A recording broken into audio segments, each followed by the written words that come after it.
The main agenda of an abuser is to gain full control of your life and to increase dependence on them. Abusers use tactics. And tactic number 1 is love bombing. Tactic number 2, very common, Kate, is called gaslighting.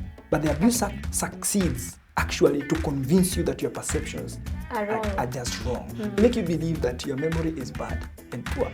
They also even make you doubt your sanity. Some people who are in abusive relationships have already believed they are insane. There is also another tactic called how does someone find themselves this kind of relationship? Conditioning. Childhood experiences shape the better part of our lives than any other experience in this life. Reason number 3, or how people find themselves in abusive relationships, is what we call trauma bonding. And trauma bonding is where the abuser will create a psychological attachment with you that is built on a cycle of pain and reward. I have learned that toxic relationships are not necessarily abusive in nature. They are unhealthy, that is for sure. However, sometimes these hurtful behaviors might not be intentional. You will find that both parties exude signs of toxicity. Unlike abusive relationships, where the abusive partner wants to control, dominate, and even have full power over their victim. Today, here on T&T, we shall help you understand these patterns. In the studio today, I am joined by Dr. Stephen. He is an expert in these matters. He will help us understand more about this topic. He is a professional counselor and specialized in relationship, family, and marriage counseling. So, Dr. Stephen, you can say hi to the people as you give us a layout of toxic relationships and abusive relationships. Wow. So, our viewers, Degwa Steve, GM, as she has said, I'm a psychologist. I have specialized in family, marriage, and relationships. So I'm also a pastor and a life coach. Wow. So we are here today. We will be talking about toxicity and abuse. Yes. In love relationships. Yes, in romantic relationships. Romantic, love, call them whatever, relationships. Za mapenzi. Yes. Yes. Okay, so maybe you can start by giving us a layout of abusive relationships and toxic relationships. I understand there is a very thin line between the two, so maybe you can help us understand the difference. Yeah. Wow, quite interesting. Our viewers, thank you very much. A very good concern and question, because the term toxicity and abuse those two terms have been used interchangeably over time. But it's good to understand that toxicity has not reached the level of abuse. Abuse is more intentional. You have the intention of harming someone. You have the intention of making someone feel bad about themselves. It is not something coming just from the blue moon. You are intentionally mistreating someone. Emotionally, physically, financially, name them. All aspects of life. But toxicity may be out of immaturity or lack of understanding or knowledge about relationships. Someone may be toxic, but after some education and self-awareness, they improve. So that takes us to another difference, number 2, that a toxic person may change. They may be willing to change, but an abuser hardly changes. And that also takes us to difference number 3. Abusers are not apologetic. Because remember, we have said in number 2, number 1, they're intentional. Number 2, we have also defined. So now it brings us to a point of they are never apologetic. Rarely do they apologize. And if they apologize, they will still come again and hit even worse than before. But a toxic person may be very remorseful because it's more of a weakness and shortcoming. They are realizing, they are understanding themselves. They never knew they are toxic. But now they know I'm toxic. So they begin working on themselves. Also, another difference that will come is that this person being abused, whether in a toxic or an abusive relationship, the one in a toxic relationship will suffer some kind of confusion, feeling emotionally drained, or like they are hurt, heartbroken. But the one under abuse will be feeling they have lost their self-worth. They will be feeling traumatized, Yeah. lost, manipulated, and even suicidal. Wow. So you can see the difference. That is quite a difference. And I would like to know, because you're saying abusive people are very intentional. Yes, yes. What is their intentional? What is their end game? The end game of an abuser is to gain control, full control, and actually to increase dependence. The main agenda of an abuser is to gain full control of your life and to increase dependence on them.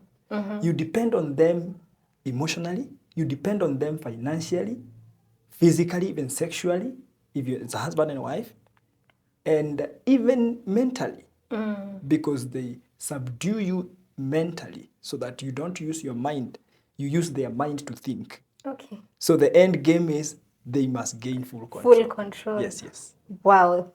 I mean, that's shocking because I myself couldn't tell that part of a difference. And I'm sure even the viewers at home can now clearly see the difference between abusive partners I'm happy. and, toxic, if they are in a toxic relationship. Yes, yes. So how does someone find themselves in this kind of relationship, whether toxic or abusive? Yeah, very important question because it doesn't just happen. So how you find yourself in a toxic or abusive relationship? Wow, interesting. First of all, I would want to say is the poor upbringing. And you're brought up in a bad way. And maybe we can try to explain that. I can call it, in other words, conditioning. The way you have been brought up quite conditions you to become subjective or prone to abuse. Let me explain. For example, we have childhood experiences. Yeah.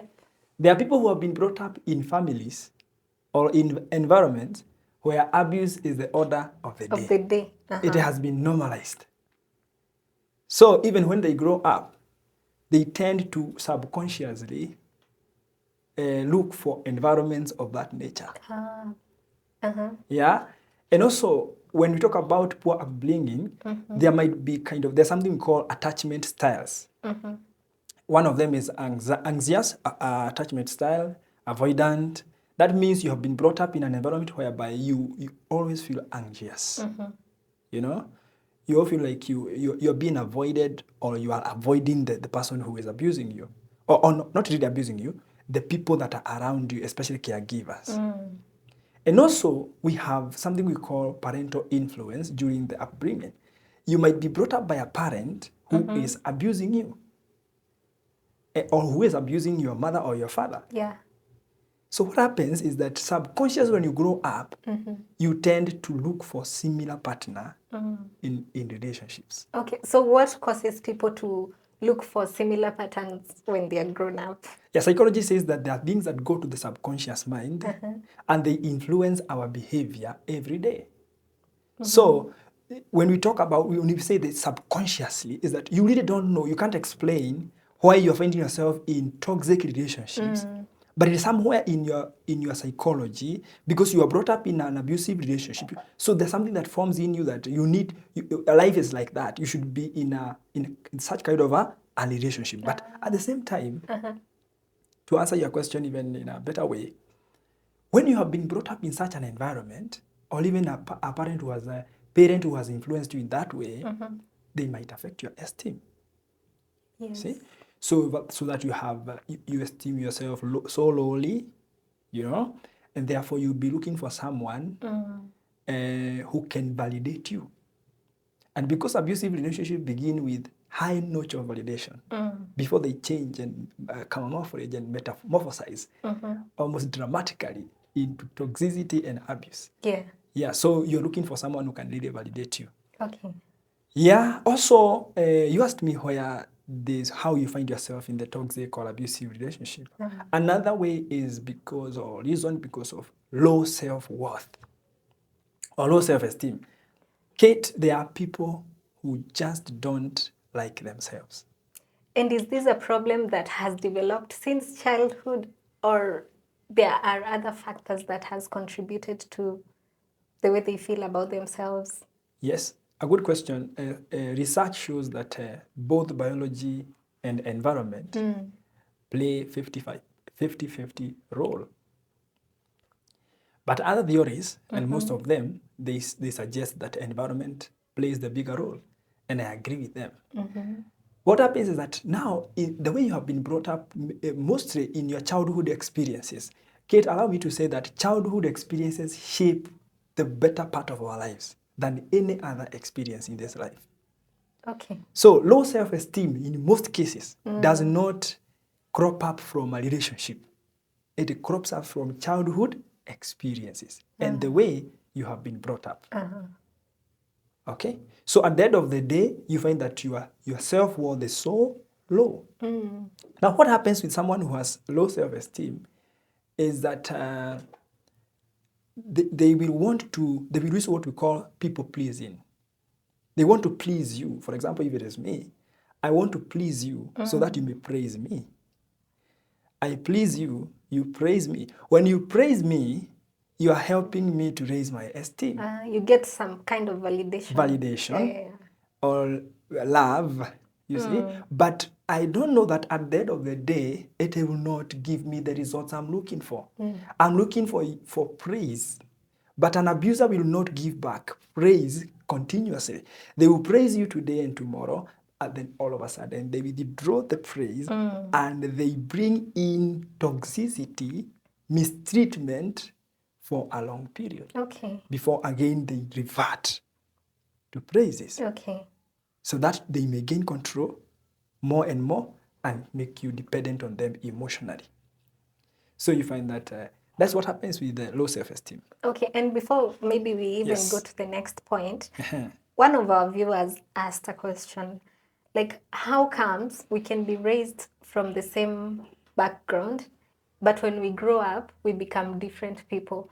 We were raised in the same abusive environment or toxic environment, but every child developed different characteristics. How is that so?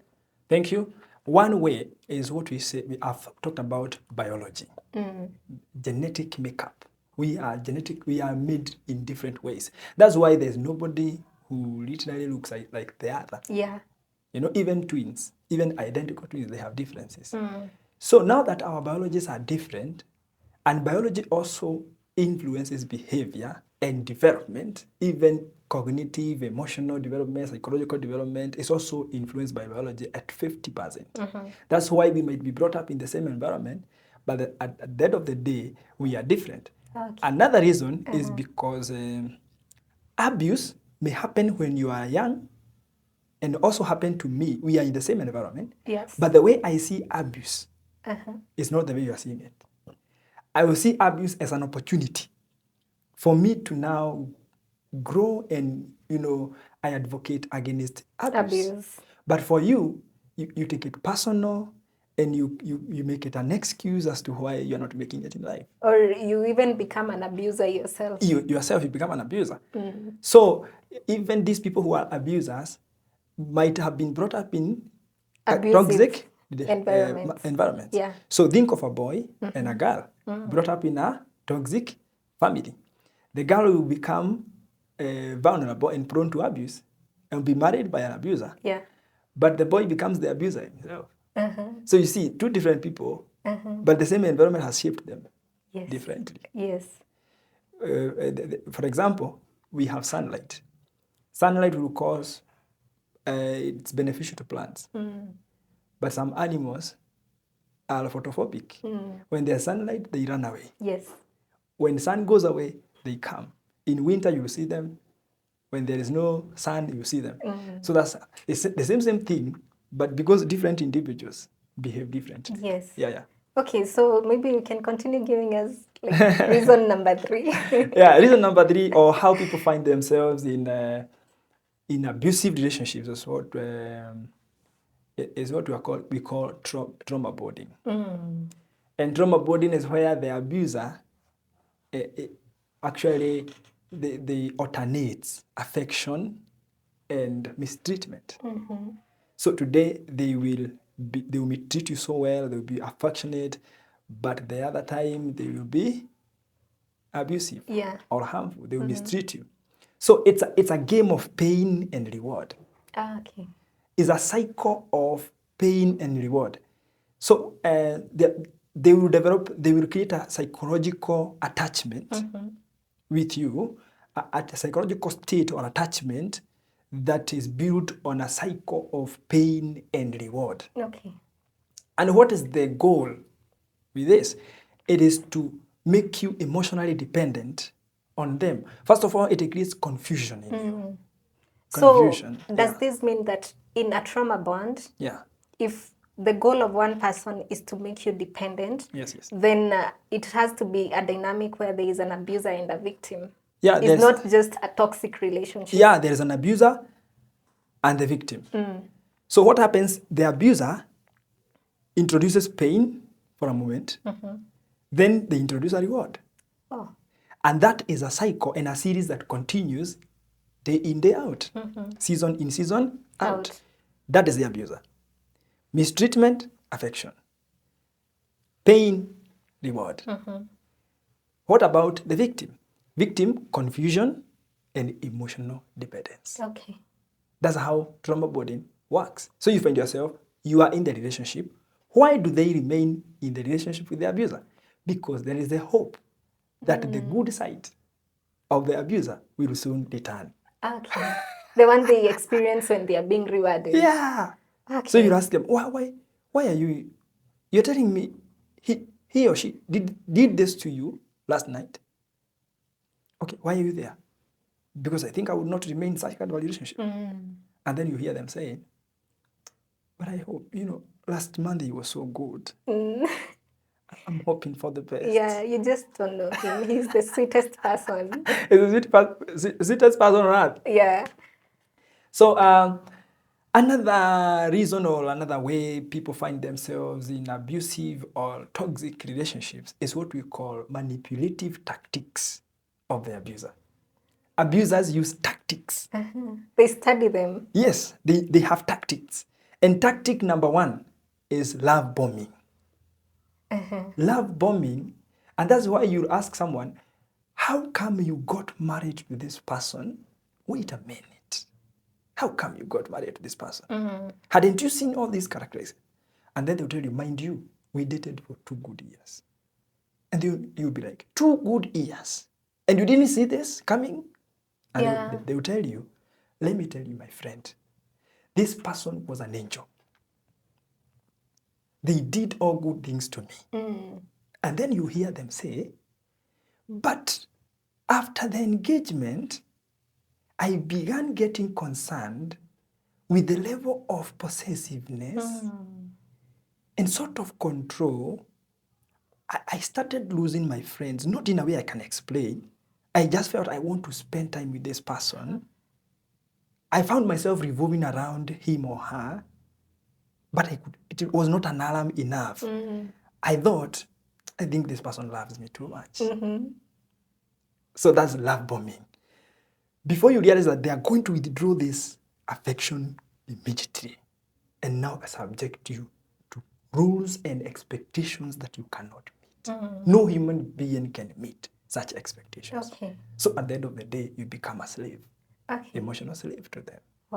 So tactic number 2, very common, Kate, is called gaslighting. Okay. And gaslighting is where the abuser makes you doubt almost everything about yourself, but majorly you doubt your perceptions, the way you see things. Something you have never done in life. You have always believed in your perceptions and the way you see things, your worldview, your attitudes. But the abuser succeeds actually to convince you that your perceptions are just wrong. They're weird. No human being would have such, who would do that? Who would think like that? They make you doubt your memory. That's number 2. They make you doubt your memory. It didn't happen. You saw your own things. Yes. Last night you never talked to me. I asked you a question you never answered. you mean, why did you go silent? And it was an important matter I was asking about. And they'll be like, are you insane? I never had you never asked me any question. Nothing like that happened. I think you just have premonitions. You need to deal with your stress. So they make you believe that your memory is bad and poor. They also even make you doubt your sanity. Some people who are in abusive relationships have already believed they are insane. An abuser is just blessed with that talent of convincing you that you are insane. Okay. So, Kate, gaslighting will involve someone, actually, for example, they can tell you, you always think like a child. Gosh. And they will repeat that over and over again until you believe it. I think like a child. So even when you go to meetings, you attend meetings and you are required to say something, you'll find yourself saying, I have nothing to say. But initially, before you got into the relationship, you are very vigilant to give your ideas and opinions. Yeah. So this person has made you believe you always think like a child. That's a very powerful tactic for an abuser. What? And don't joke around with someone who repeats something. And it is a person who stays with you, lives with you every day. You'll believe it. Yes. You are just like a child. Let's go on. That is gaslighting. There is also another tactic called guilt trips and emotional blackmails. Guilt trips is where they will make you feel responsible. Every time they will make you feel responsible of their happiness or their sadness. You are the one responsible for what they feel. They are not responsible for their feelings. You are the one who is responsible. So they will always put you in a position of feeling guilty, accountable, answerable. So you will always have an emotional baggage every day. So that what you asked in the beginning, their main agenda, their big picture may be maintained, control and emotional dependence. You see? Another tactic is playing victim. For example, they will start, when you begin pestering them or pushing them to a corner or telling them what you have been feeling about them, you hear them tell you, you do these things to me because I have no parents. It's just because, I have no much money like other men, or like if it's a woman, she'll say, it's because I've been brought up as an orphan. My father died when I was 5 years old. Yet, it is time for serious business. Yes. They have cheated on you. And then you are reprimanding them. Why would you do this to me? And then they will enter an act. They're telling you can't even understand. No, you're making noise at me. And I've already told you I've changed. Now you're making a noise at me. Or is it because I was an orphan? Just because I was brought up as an orphan. So, playing the victim. So at the end of the day, you go quiet. Another very common tactic, a manipulative tactic, is threats. They'll tell you, if you leave me, you will never find any other person to love you the way I do. All this happens in abusive and trauma-bonded relationships. Actually, now this is abusive relationship. These are manipulative tactics of an abuser. Okay? So an abuser is that person who will gain control over you all the time. Another thing that we need to mention, Kate, is financial control. Financial control. Ouch. Especially when they are earning more than you do. Actually, they will make sure, especially if it is a man and you are the woman. Also, even the other way around happens today. So they will make sure you are not working where they have disconnected you from your workplace or your job or something like that. They have created a kind of an environment. I don't know whether you had the story just the other day of someone who was taken to the up country. there they are given maybe 2 cows or 1 cow or something like that. Mm-hmm. And then there's another lady who is picked in the town, bought a good car. In lavish We life. don't mention names, we listen, we don't judge. But anyway, it has been all over in the social media. So that person will make sure that they have crippled you financially. You have no control. Every money that comes will first go through their account before it comes to you. If there is any money that is going to come to you. So when they anything to gain control over you, even in financially. So all those tactics plus many others are ways of abusers to put you in control. Okay, before we go on, Yes, I want to take us back a bit. Yes. And ask, you said that abusers can learn to be abusive. Yes. So are abusers healthy people learning abusive tactics, or are they just unhealthy persons? Actually, abusive people are not healthy. But it hardly can you convince them that they are not healthy. Remember, they make you feel and believe that you are the one who is wrong and insane. Actually, some of them will tell you you are mad. So how would you convince that person that they are psychologically they are unwell? In real sense, they are unhealthy. But you can't convince them. Okay. Because from the word go, their motivation is just wrong. It's wrong. The motivation is wrong. That thing is in them. They want to gain control.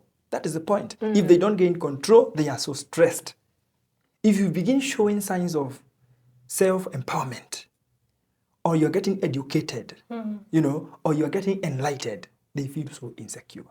If there are people who are insecure in this world, are abusers. Okay? So there's still another manipulative tactic, isolation. I don't know whether you have ever had people who have been in abusive relationships. This person, the abusers, cuts you off from friends, from family members. But remember, they do it using the love bombing technique. But at the end of the day, you have lost everybody who can speak for you. So now they bring in the toxicity. They bring in the mistreatment. So who can you call? They will send your parents money. Yeah? They will even pay school fees for your cousin. And siblings. Full sponsored. Fully sponsored. They will buy your father a car. So what can you tell your father about that person? And money is powerful. You can't speak.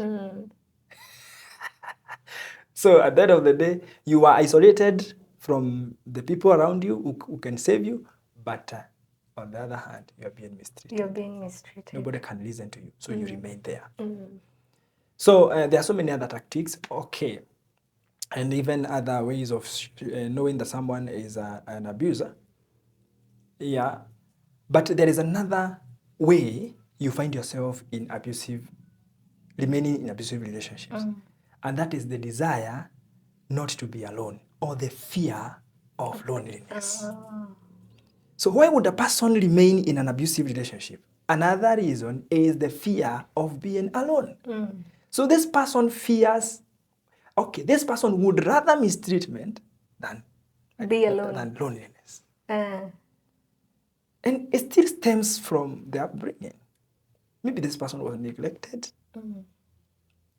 Nobody was there for them.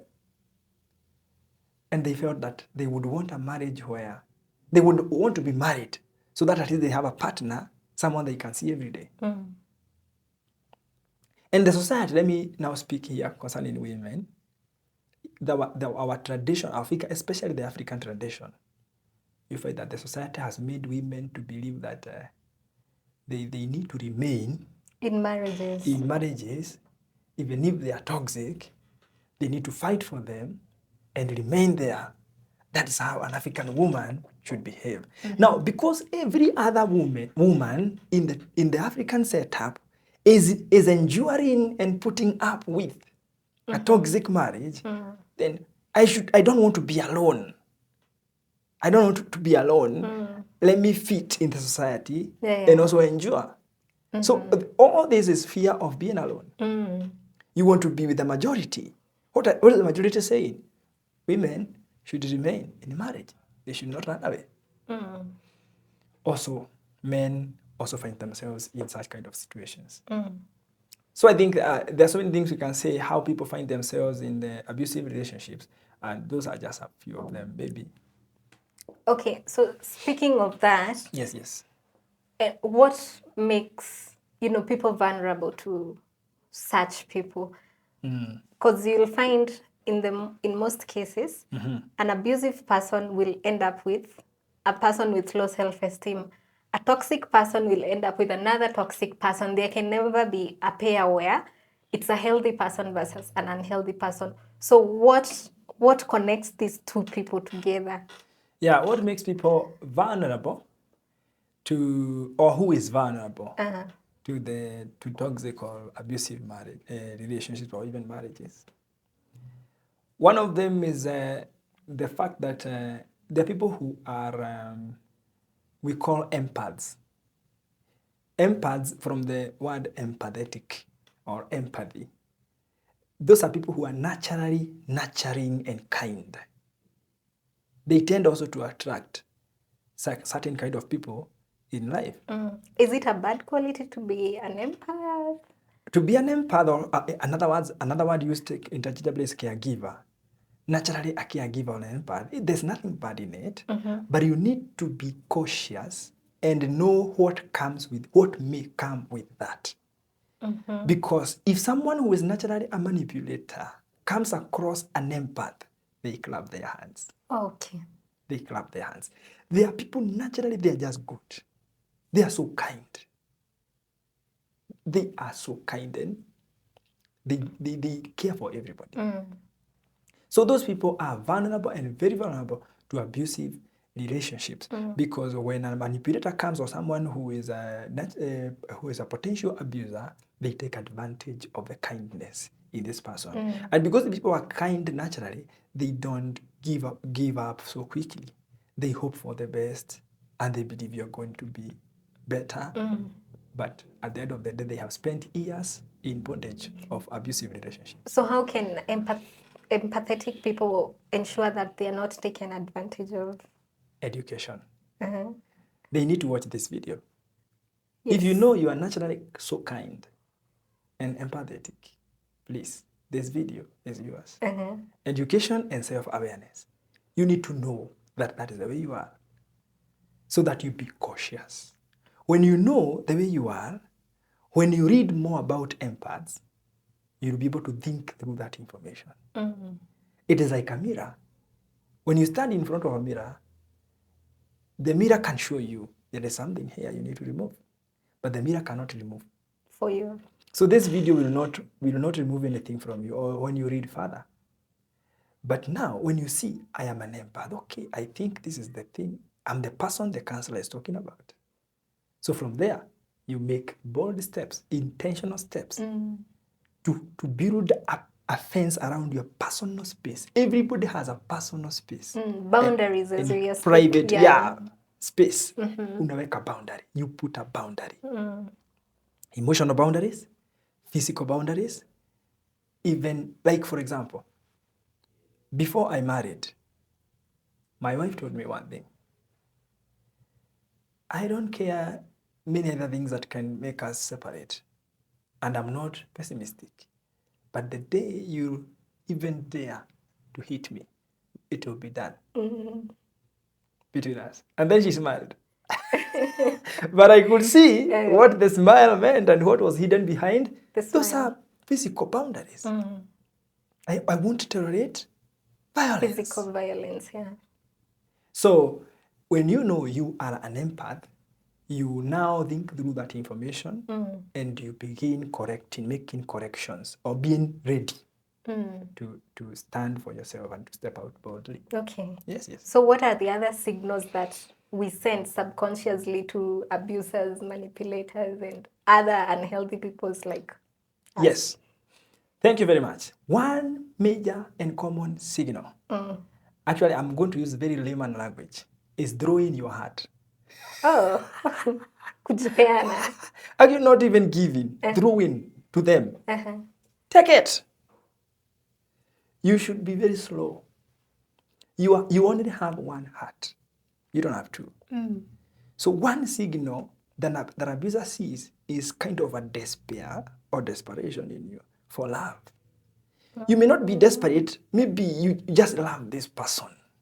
Or you just love the idea of love. Of love or marriage. You want to be into this thing, Time has come. Now I'm through with college.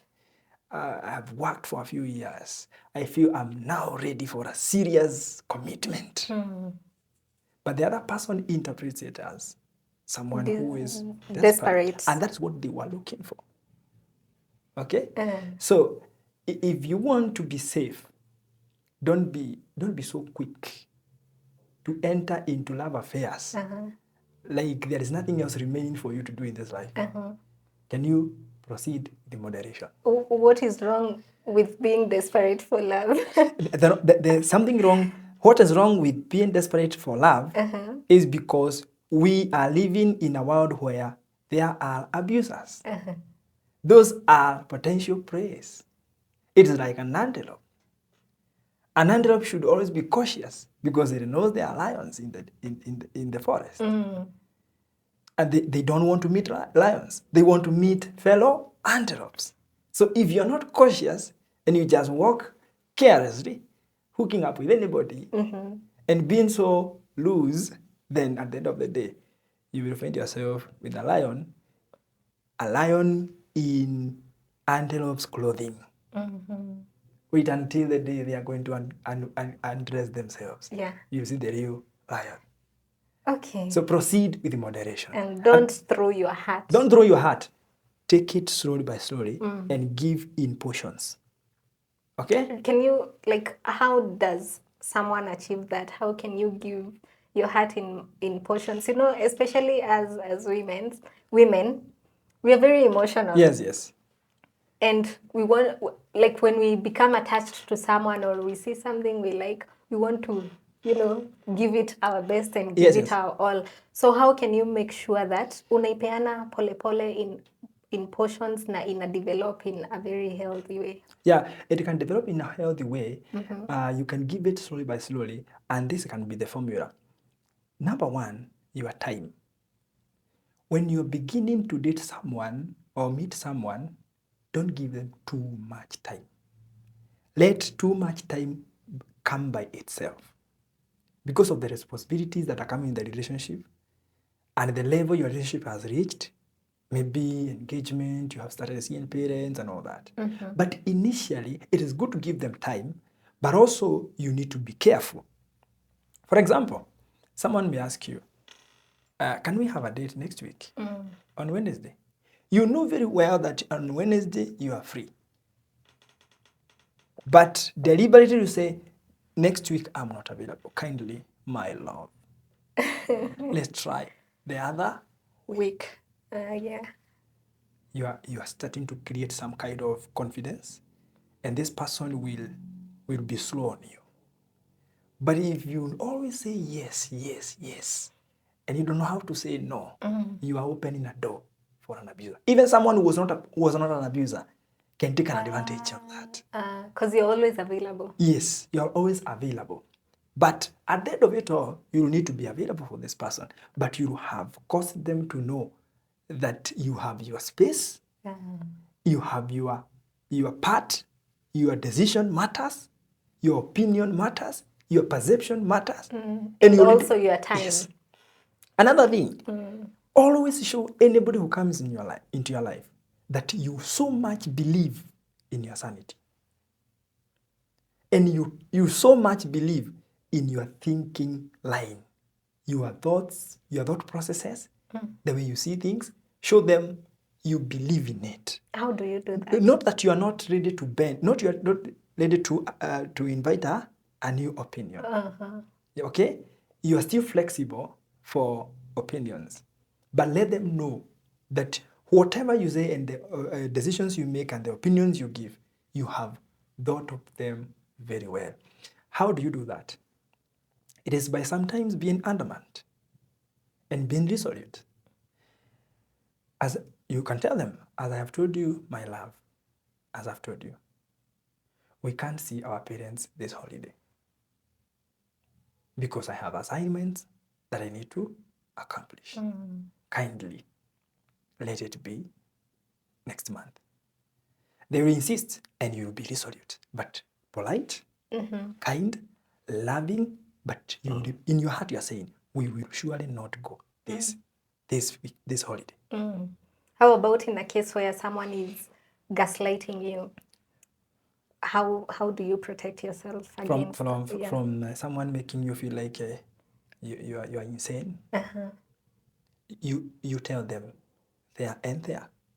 For example, let me give an example, a real life example. Someone will tell you, you're saying, I called you. Which word can we use that is going to be more courteous? Okay, you are saying I called you names last night. I didn't. There's nothing like that happened. And then you tell them, next time you will be speaking to me rudely, I will record you. I will record you. Hold them accountable. Yes. I will record you next time. Also, next time, if you deny what you have told me, I will not talk to you. Okay. I will not talk to you again.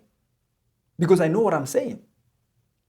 If they insist that they did not say it, and you know they did, you tell them, let us stop that story and end it there. And kindly don't ask me for anything. I'm not okay. Okay. So boundaries, I see boundaries. Yes. I see accountability. Accountability. I see consequence. Yes. You see all of them right now? In that one statement. Yes. Like, and what you say, please make sure you do it. They have denied they did not insult you. But you're very sure, and you know they insulted you. They insulted your mother, your father, your brother. They bad-mouthed your uncle or somebody else or whatever they did, and then they are here denying. And then you tell them, until you accept that you did it, I'm not serving you food in this house. And make sure you don't serve. You have to follow through with 1 week, 2 weeks, 3 weeks down the line, not serving the food. And they'll be like, so you want us to stay like this? You don't know your responsibilities in the house. Who is supposed to serve me food? Remember what I told you. You denied. I will not give you room to manipulate me. You bad-mouthed my father. Did you do it? No, I didn't. I'm not serving you food. So does it help when you're dealing with a person who gaslights or a manipulator to always have evidence? Yeah, actually, you demand for... Yeah, it's okay. Evidence is good. If you don't have evidence, then there's no need of the discussion. Okay? And evidence can be the two of you are there. What are we arguing about? So actually, people make things to worsen, you know. Some things are not even too bad, you know. You said something wrong, I was not happy. Just admit and apologize. The end of it. If you allow your partner to always deny what they did, their mistakes and their words, at the end of the day, you have a monster of an abuser in your house. And it will be too heavy for you to bear. Yeah. Okay, so we were talking about signals, and we Yes. said number one was desperation, throwing your heart. So what is number two signal? Signal of someone who is gaslighting you. You had asked, the question was... Like, what signals do people pick to know that this person is vulnerable, this person can be abused, this person... Exactly. One other very common signal is when you look like you don't understand your purpose in this life. You know, there are people who don't have their lives. They live the life of the person who comes into their lives. For example, you need to be empowered. If it is education, have your papers. If it is money, earn your own money. Can you listen to me please here, kindly? Earn your own money. Doesn't matter how much. And never let marriage or relationship disconnect you from your job. Unless it is totally inevitable. where you have to sit down and say, you are living in Kisumu, I'm living in Mandela. Who is going to sacrifice their job? And even if you sacrifice your job, you agree there, I am going to look for another job. And if it is possible, you look for another job before you reunite. Before you unite for marriage, the better. So you need to be empowered. Be empowered financially, be empowered intellectually and professionally, be empowered emotionally. Because one big sign that you are ready for abuse is a lack of empowerment. And you are just looking like someone who is ready to depend on someone else. So if it's about faith, be firm in your faith, whether you are Christian, whatever you believe in. Be firm in your faith. So that someone will not, and anybody who will come in your life, is someone who also believes in what you believe. Because if you don't have anything you believe in, they are going to manipulate you into their faith and religion. And that way, you will be at the door of abuse. Okay, so when you're giving signals of lack of purpose in life, yes, and dependability, yes, you're likely to attract people who are extremely controlling. Yes. Actually, let me surprise you. The time I was looking for a marriage partner, there was one outstanding quality I was going for. You can't guess it. And this one I say everywhere I go. A woman who so strongly believes in herself that you can see it in her words and even in her actions. A woman with a goal in life. A woman who cannot be manipulated. Because I knew that is the kind of a woman who will also help me to achieve my goals and to become better. And also, I knew that would be the mother of my children. My girls will learn from her. Strong woman. What kind of a generation do I want? So, it is good for you. And actually, for we men, yes, we know, we can tell from the word go, potential, vulnerable people in abuse. We know women who can tolerate abuse. We can tell within a very short period. Okay, can you give us like, what are the signs zenye mnaonanga and then unasema tick, tick, tick? Oh, this is the right woman. Like for me, I tell you, anytime I could talk to her, even when we were dating, messages, texts and all that, would make me feel good. Because this is a one, I'm not the one who's coming to define her life. She's telling me, actually she told me even before we got married, these are the things I want to accomplish before we get married. When we get married, I would want to accomplish this and this and this, so kindly will you support me? And it looked like it's like if I said no, maybe the relationship would not work, because she's like, I have goals. When you get married, I would want to do this and this for my mother. Yes. I get it? I would want to do this and this in my career. I would want to do this and this in my academic journey. Will you support me? Okay. You see? So that woman already, she has shown me that not the type who could tolerate someone who is keeping them in the house and controlling them all the time. So we men, we know pretty well a woman who is ready for abuse. Okay. Yes. There are these terms that people throw around on social media like mom wounds and dad wounds. What are they and what role do they play? I think you can expound more. I think I have ever seen it somewhere, but I've never really taken time to think about like it. the mom wounds, they say like for men who suffer from mom wounds, either they were neglected or abused by their mothers, so they will maybe do the same to women, or they are looking for women who will play the role of a man, and the same for women. Yes, it happens. And actually, sometimes it's not a bad thing. Because a husband, if he's a good man, also plays the role of a father. So there are, you see, it's not really a bad thing. Because if a man is really good, men are naturally loving. Only that some kind environments and sometimes upbringing, spoils them. But naturally, men are loving. They are created to love, to care for. They are fathers. They are mentors. So it's not really a bad thing. But if the woman is not cautious, this person, this man who is a mammon, can actually be toxic. So there needs to be balance. There needs to be balance. You can be married to a man and you really feel like you are being fathered. You can't understand the chemistry of how the lover and the father are the same person. It happens. Have you ever heard women calling their husbands daddy? Daddy, yeah.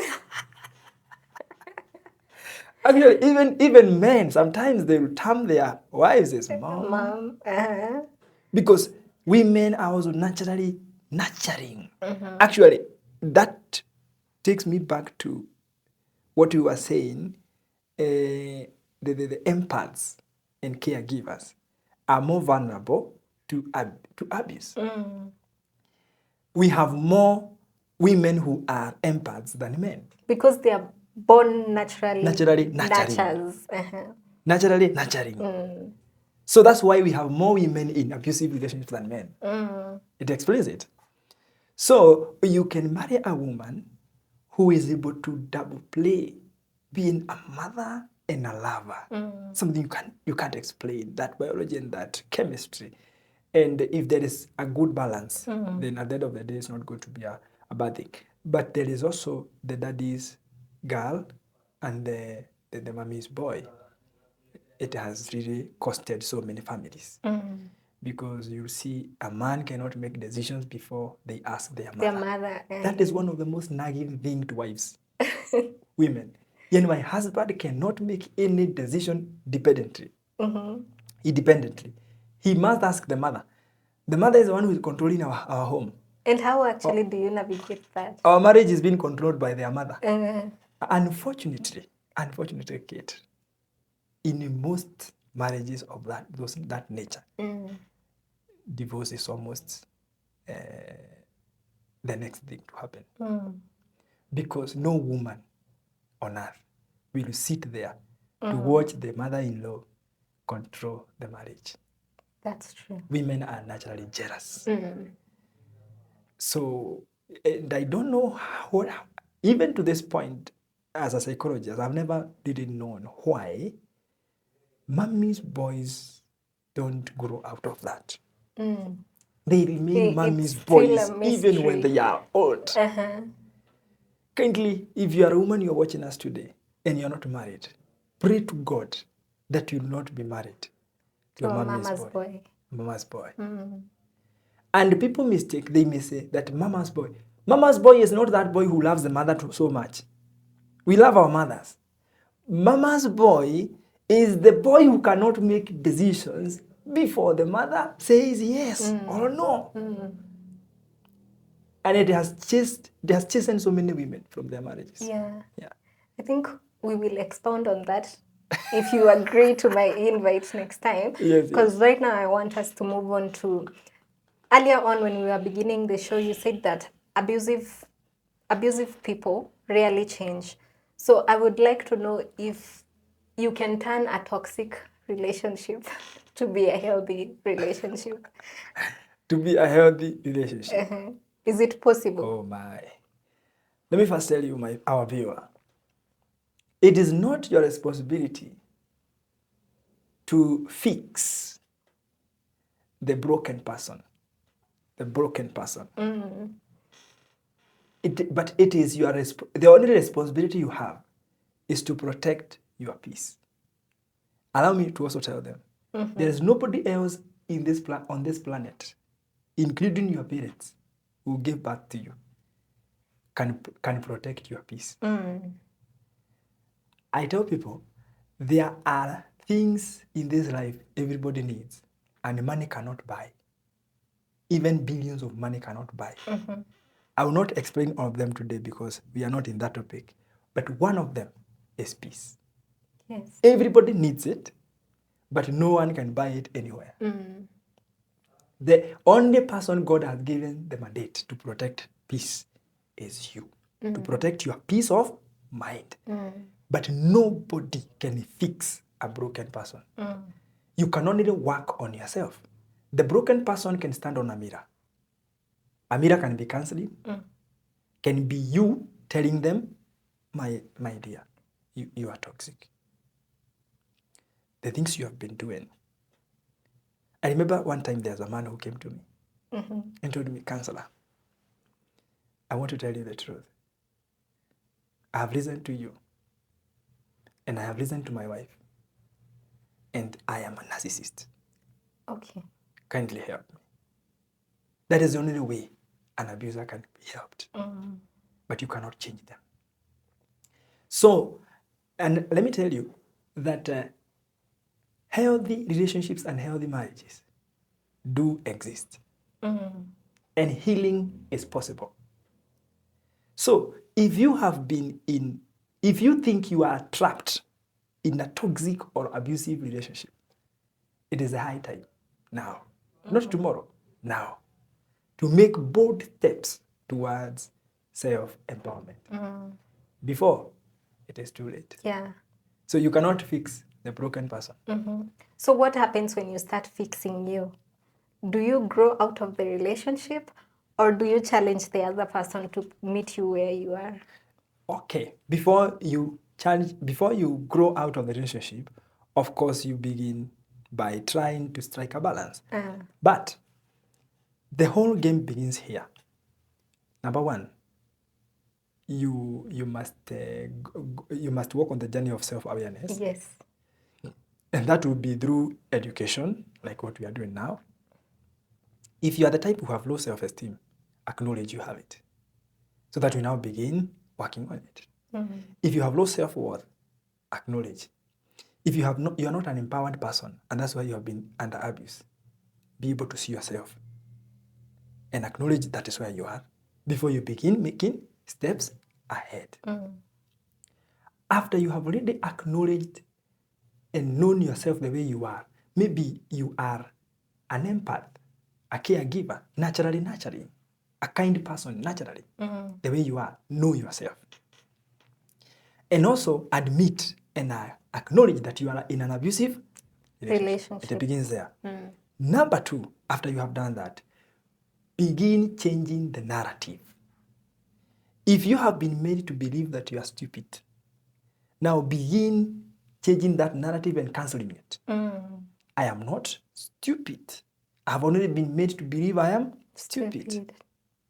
Okay? If you have always believed that you are, if you have already seen yourself as a lowly person, okay, now you begin seeing yourself as an important person and raise your self-worth emotionally and psychologically. Build your confidence. You can even speak words to yourself on a mirror. You are a great person. You will make it. Speak to the mirror.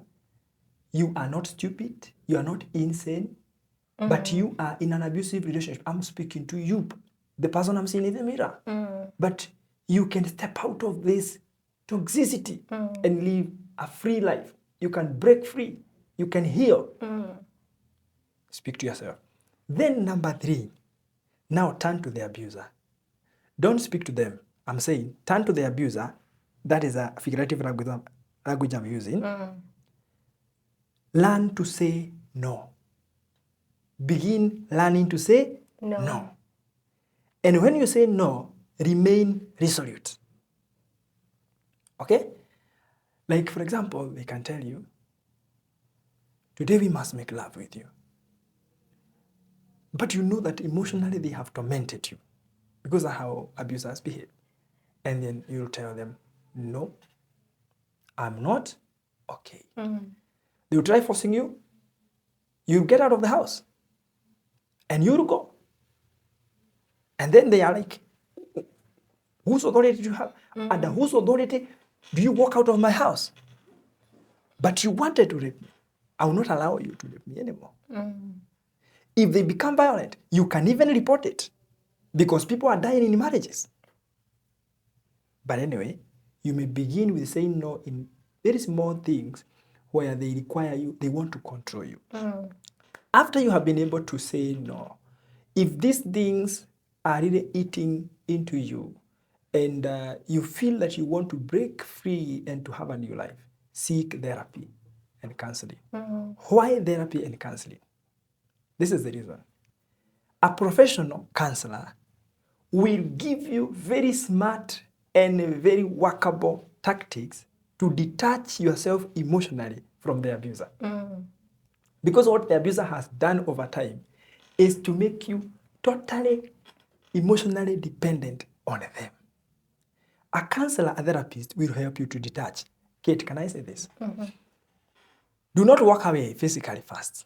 Walk away emotionally first. Hiyo ndio watu wanaita detachment. Detachment. Make sure there is no string remaining before you walk away. Heal before you walk away. While inside that relationship, that toxic relationship, that toxic marriage, heal fast. Why is that advisable? It is advisable because if you get out before you heal, you'll have double tragedy. Number one, the trauma of divorce. Divorce is never sweet. Number two, you're already sick emotionally. But if you heal fast, then you walk away. It's like a hit back. Actually, divorce will feel like a reward. It will be a relief. Okay? It will be a relief. And even if people talk, they say she left her marriage, you have no problem. You have no problem with that. Let them talk. You healed. They think this is the time you are divorcing or leaving this person. Because I will say this. Nobody should live in an abusive marriage or relationship. Nobody. And in the name of I want to protect my marriage. There is no qualification. There's nowhere, even in heaven, marriage will be read as a qualification to enter heaven. Actually, even the Bible says you can live celibate. And even says that it is better for you not to be married. But I'm married. I'm not saying that. You're not advocating for celibacy. I'm not advocating for celibacy. I'm only saying that you should not tolerate abuse in marriage. Yes. If someone is not ready to change, you can even suggest a temporary separation. And you give them time and yourself time. I mean, I will not remain in an abusive marriage. Let's part ways for a time. I want to give you time to think whether you still need me in your life. Because I will not tolerate this. Yes, that's the point. So that is one thing very important, how to break from that. And then something very important is independence. Create your independence. Emotional independence. Because most of the people who are in abuse, Kate, have something we call codependence issue. Codependence issue means these are people who naturally cannot make decisions alone. So now begin making your own personal decisions and effecting them.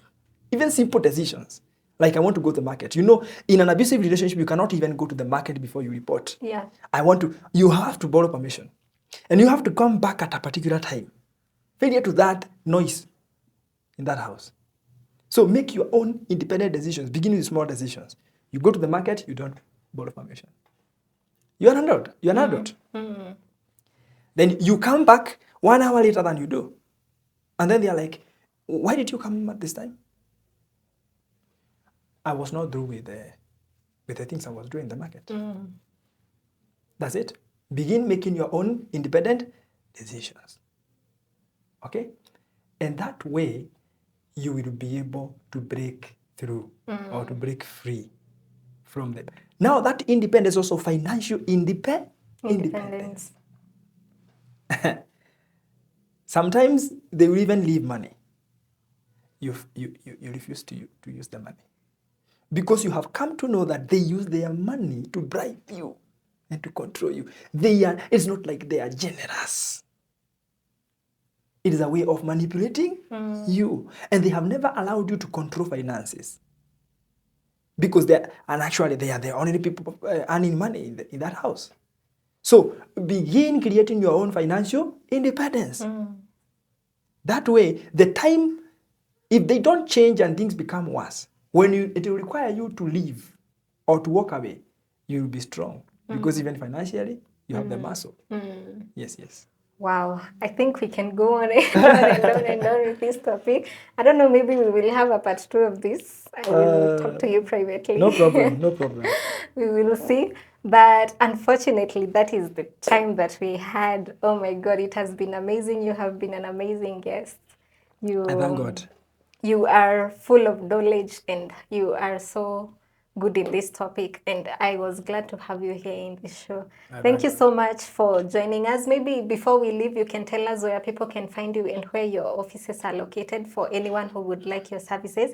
But from T&T, we will see you in the next episode, hopefully with the same guest, and we will continue with this topic because it was on fire. So, yeah, you can give your last remarks as you tell us where we can find you, and kindly end the show for us. Wow, thank you very much. Yeah. As I have told you, viewers, is that you cannot fix the broken person. It is not your responsibility. Your responsibility is to protect for your peace.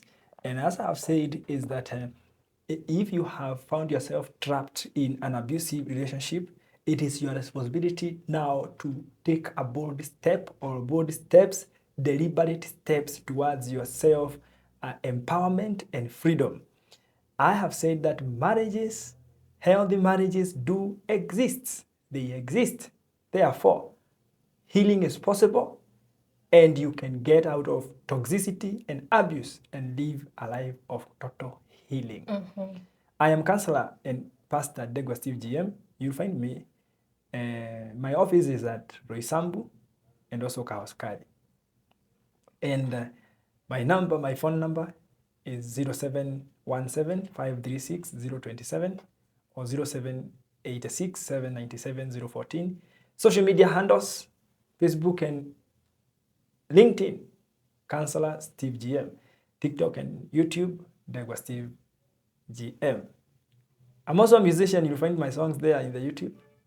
God bless you. Wow, thank you so much. So if you are in an abusive relationship or a toxic relationship, you can type on the comment, I am in a toxic relationship or abusive relationship, and we can see how we will help. Until next time, stay tuned, share, and like. Bye.